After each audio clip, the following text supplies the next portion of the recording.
Welcome to JS kitchen. ఈరోజు చేయబోయే recipe జున్ను. దీనికి కావాల్సిన ఇంగ్రీడియంట్స్ జున్ను పాలు, బెల్లం, యాలకుల పొడి, మిరియాల పొడి. ముందుగా మనం ఒక బౌల్ తీసుకుని బౌల్లో జున్ను పాలు పోసుకుందాం. ఇవి 1/2 లీటర్ పాలండి.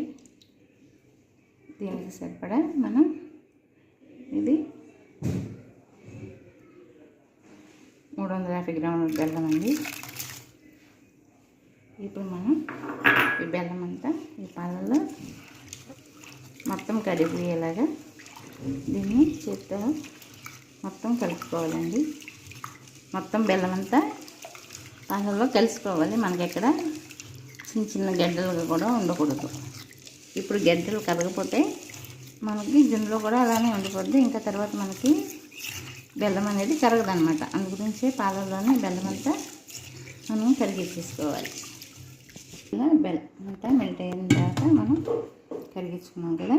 ఇప్పుడు దీన్ని మళ్ళీ ఈ బౌల్లో ఉడకపెట్టుకుందాం. బెల్లమేమి గడ్డలు లేకుండా చూసుకోవాలి. అందులో ఏమీ నలుపులు కూడా రాకుండా ఉంటాయని మనం ఇలా ఒకసారి వడపోసుకున్నామంటే మొత్తం అంతా నీట్గా ఉంటుంది. అప్పుడు మనం ఇలా వడకట్టుకున్నాం. తర్వాత ఇంకా ఈ డస్ట్ని తీసేద్దాం. దీనిలో కొద్దిగా ఒక ఫుల్ స్పూన్ మిరియాల పౌడర్, ఒక ఫుల్ స్పూన్ యాలకుల పౌడర్ వేసి ఇలా మనం మొత్తం కలిపేసుకొని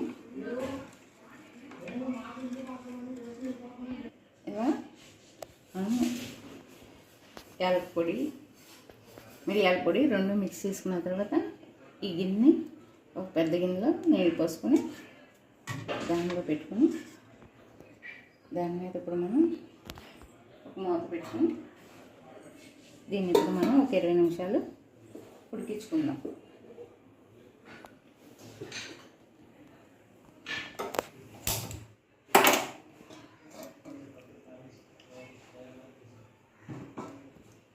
ఇప్పుడు ఇది ఒక 20 నిమిషాల్లో మనకి జున్ను ఉడికి రెడీ అయిపోతుంది. ఇప్పుడు ఒక పావు గంట అయింది కదా. ఇప్పుడు మూత తీసి చూద్దాము. చూసారా ఎలా కొద్దిగా ఉడుకుతుందో. ఇప్పుడు దీన్ని మనం ఉడికిందో లేదో మనం నైఫ్ పెట్టి ఇలా చెక్ చేసామంటే మనకు చూసారా 2 వైపులా ఏమంటలేదు. ఇప్పుడు మనకి ఇది పర్ఫెక్ట్గా కుక్ అయిందండి. ఈ టైంలో మనం స్టవ్ ఆఫ్ చేసుకుని అంతేనండి, వేడివేడిగా ఎమ్మెగా ఉండే జున్ను రెడీ.